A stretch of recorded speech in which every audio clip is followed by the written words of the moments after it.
First guest tonight is a knight, and as far as credits go, that's probably all you need, right? I mean, his new country album, which is produced by T-Bone Burnett, is called Look Up. You can get it now. Please welcome Ringo Starr.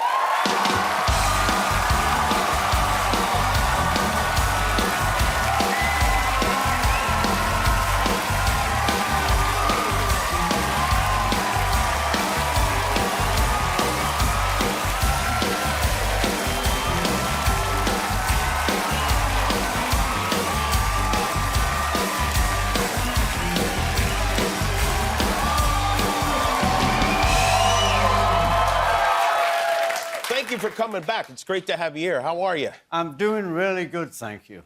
Are you an American citizen? No. You are not. Can you tell by my accent? Are you worried at all? No. You're not. Why not? Why would I be worried? You know, they're knocking on doors. Hey, I'll come to you and you can say... I'll throw my body right over you, believe me. What year did you move to Los Angeles? Well, I've had a house here since '76. Okay. And several houses, not the same house. Right. And in the house we're in now, we've had since 1992.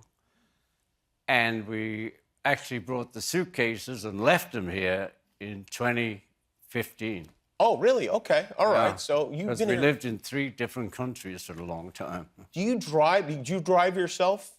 No. No. But I do drive. I drove drive. myself last night to wherever I was going. Oh, so you do sometimes drive yourself. You like to get in the car. Yeah. I was wondering what people do when they see you. Well, usually they go like this. Uh-huh. Did they ever just use the one finger and then realize?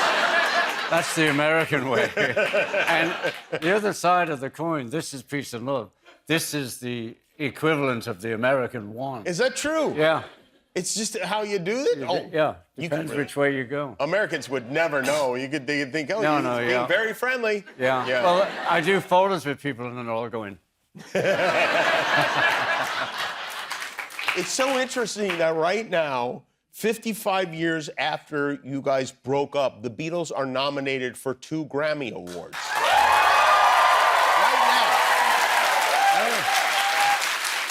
now. You know, the beat goes on. And this is your first #1 album in 50 years. I know.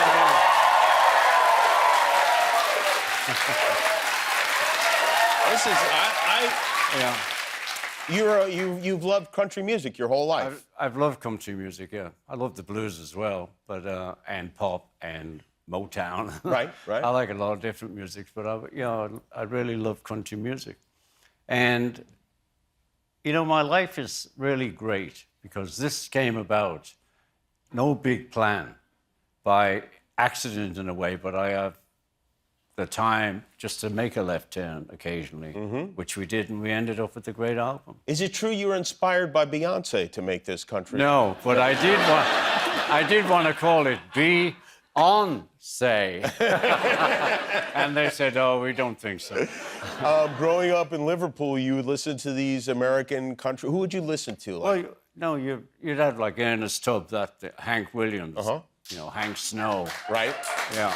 You'd have all those early guys, and then it got into Willie and everybody, and Waylon. It was a different Willie back then, though, right? It was a very clean Willie cut. John. Yeah. Yeah.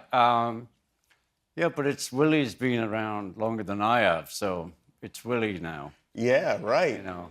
How long ago did you meet Willie? Assuming you know Willie. Well, I can't remember that. Yeah, you can't remember, yeah. Was it when you were with the Beatles? Did it go back that far? No, we met Johnny Cash. Oh, he did? When we were the Beatles. He came to our last live show. He did? And he loved it. Oh, and you met him after the show? No, because we ran. Oh, he did? No, we ran. You know, at the end of every show, we had to run for the truck or whatever we were getting into that day. Right. You'd be attacked by fans. Wasn't always a limo. Right. You know? Yeah. So you were unable to meet Johnny Cash. No, he hung out with us. Oh, he did? When we got there, he hung out with us and we went on and then we had to run. And he ran after us. Yeah. And he was trying to... Leave them alone.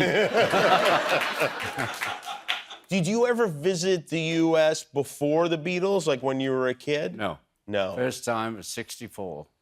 In 64. And it was so thrilling because all the music we all loved came from America. Uh-huh. It was just, and to be in America, and, you know, I always use this line, we were flying into New York, and it felt like this big octopus caressed our plane down. Yeah, and I hadn't smoked dope either. Yeah.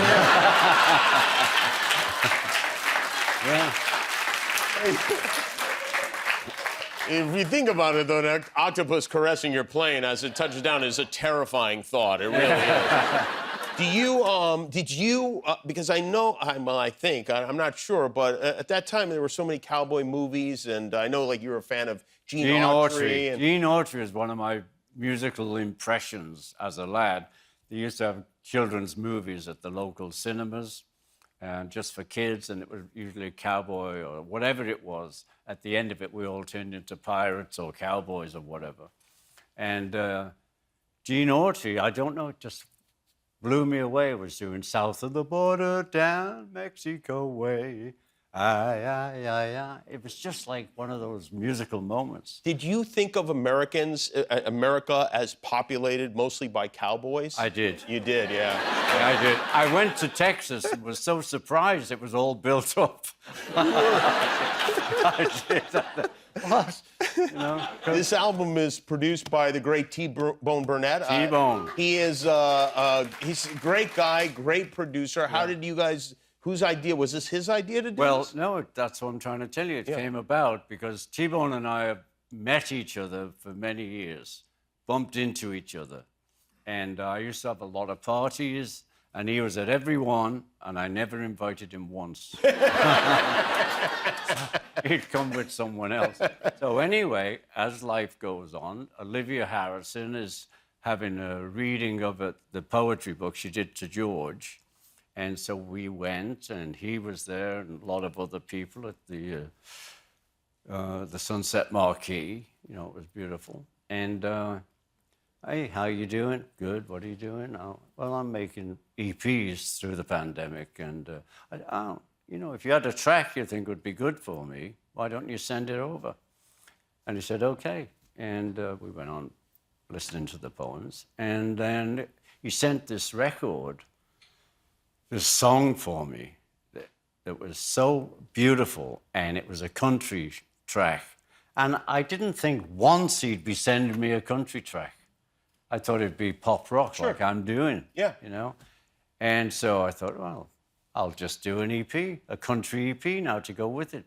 So I wrote a song myself, and we had a couple of other friends write songs, and we did that. And then T-Bone just came into LA. And he came over, say hi, what's happening? And somehow the conversation was, well, how many songs have you got? And he goes, 9. So I thought, well, there's a breakthrough.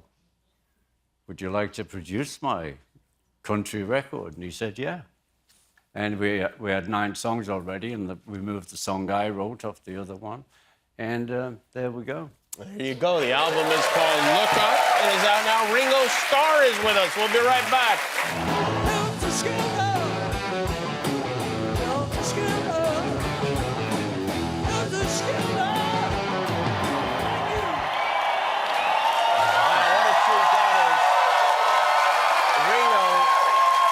Ringo Starr is with us.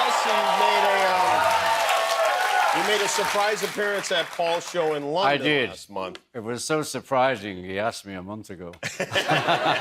Yeah, I did, and it's always still great to play with him. You know. Can I ask how that works? Like, how do you guys decide what songs you will do? He does. It's his show. He does. So and then he says, "Okay, these 2," and I say, "Okay," and we go do it. Yeah, and it's fun. It feels like it's great. Yeah, yeah. And the audience, and you know, it's also great.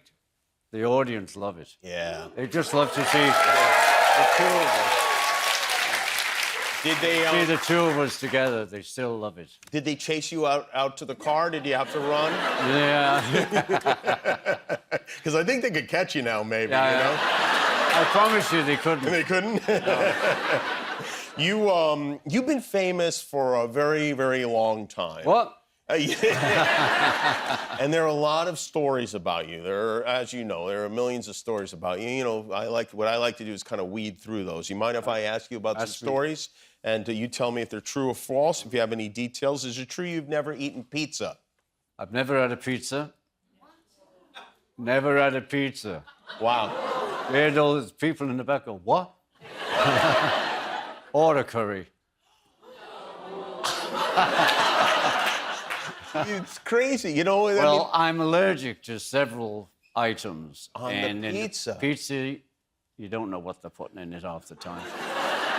Or the curry. So I'm pretty strict with myself because it makes me ill immediately. Wow. I used to think you had the greatest life, and now I realize mine is better. Yeah. Yours is better because you've had a pizza. True or false, you know how to crochet? I learned that in hospital. In the hospital? When you were a kid? Actually learned to knit. Knit, okay. And, you know, because I was in there for quite a while, so they'd send people in to keep us entertained. You know, I was 13. But the good news was that one of the days, this lady came in with maracas, tambourines, percussive, and little drum that big. And she gave me a drum, and she'd point to the red, and you'd hit the drum, the yellow, you know. And from that, I only ever wanted to be a drummer. Yeah. The crochet needle. And I can knit. I can't knit now, but I was a knitter, too. I used to knit the first drums I had. Is it true that you own and operate a yellow submarine? Well, that's sort of I can't talk about that. You can, okay. You were once in a gang. Yeah. What was the name of the gang? The name of the gang was You're in a Gang. You're in a gang. There was no name? And you come from that neighborhood. No jackets, none of that stuff? No, we didn't really all dress the same. How'd you know who to fight? Because someone bigger than you would say, we're going here tonight and we're going to sort it out. And Okay. that meant you'd have to fight your way out. Would you fight with weapons or with your fists? No, some of them had knives, and my friend, his name was Tommy, had a hammer. He was the hammer man. Wow. But, you know, he was the hammer man because he carried a hammer. But where I come from, if you did things like often enough, you'd be called something. So my mother loved shiny rings. So I started wearing rings. And so they suddenly, instead of calling me, you know, my real name, Richard or Richie or that, they'd say, hey, Rings, what's happening? So that was the start of the changing of my name, was in Liverpool. And then I was in a band, Rory Storm and the Hurricanes, and we got a 3-month job, and we all changed our names. I thought, Rings, yeah, Ringo, cowboy. Ringo.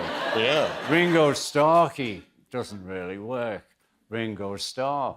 Fabulous. You're right. The first time you ever smoked weed was with Bob Dylan. Yeah. He gave it to you? He didn't personally hand it to me. He had a friend of his in the room who actually handed it to me.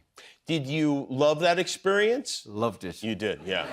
And after we'd sat round in that room smoking dope, and I came out that room into the living room of the hotel, and we'd forgotten we ordered room service. And so this guy came wheeling in a couple of trolleys for the 4 of us, and it was like, oh, okay, yeah, good. Ooh. You know, because it makes you a little hungry. Yeah. I still didn't eat a pizza. Yeah. But, Pizza. There was other stuff on the plate. Maybe a whole box of Fruit Loops. Yeah. Well, I know you're playing the Grand Ole Opry next month. Next month. This is something. Have you been there before? I've never been there before. I played the Ryman several times, and I was just there to do a special, country special for CBS.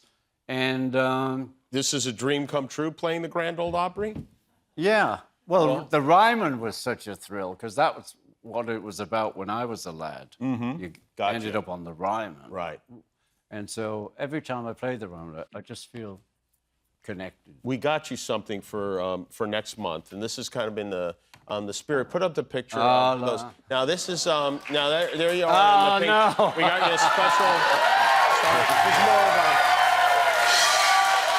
sheriff pepper. Heavy.